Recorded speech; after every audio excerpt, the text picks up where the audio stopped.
कि बारनी लागेला बलराम जी के बोलिया जब से ले आइल बारा अपन घर डोलिया बन के हमारा जिंदगी बन के हमारा जिंदगी में आइल जोर बारो सावर न गोर बारो जैसन सोचले रहनी वैसन धनिया मोर बारी सावर न गोर बारी हो जैसन चहले रहनी वैसन पियव मोर बारो सावर न गोर बारो जैसन चहले रहनी वैसन धनिया मोर बारी सावर न गोर बारी मिश्रा जी शाही का हम चाह तंका है क्या बात एक बार है ने एक बार हल्ला करे बता दी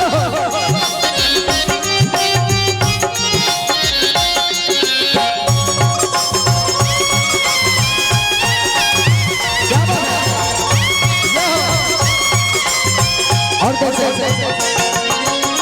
सट पेश जारिया पर जब गोरी बैठेली रही रही देहिया आपन जो बैठेली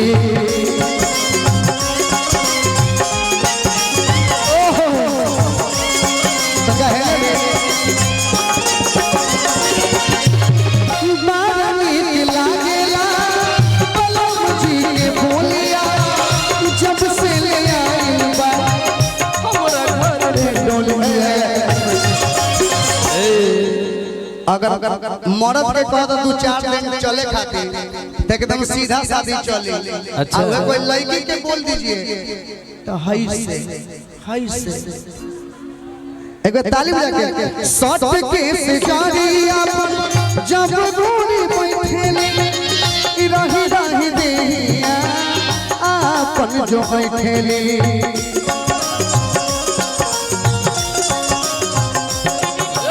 जुल्म जवानी बाटे जुल्म जवानी चंदा के चकोर बारी सावर न गोर बारी हो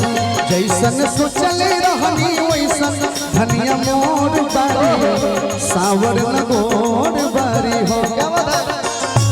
है तू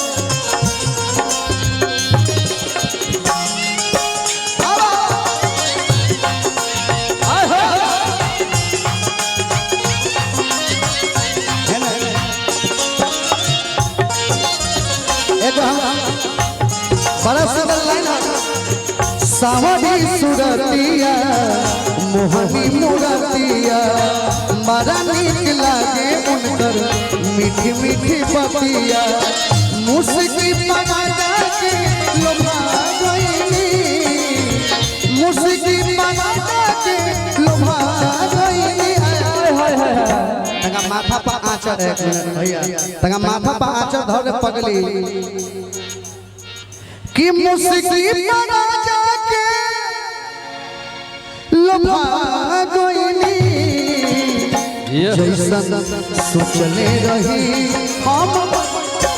सखी रे बर्बाद जैसन सोचले रही हम वैसन सखी रे बर्बाद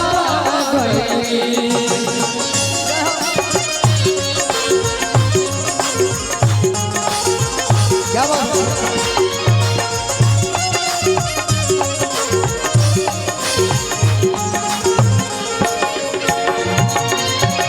बाटे गोर गोरे गाल कोमल ओठ लाल लाल हंसली कटलिया पा होलाई चिका सा खाल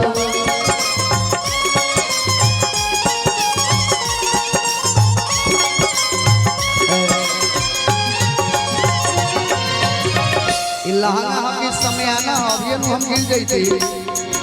है ना ये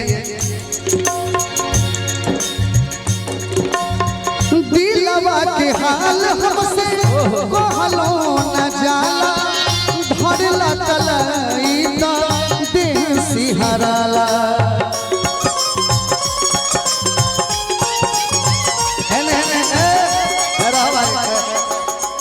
अब इस सब से काम ना चले। अच्छा इस सब से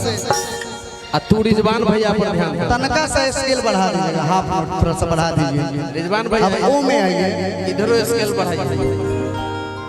सी शार्प कर दीजिए।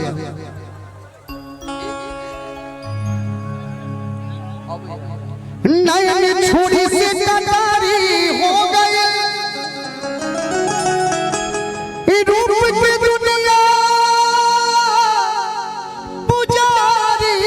हो गए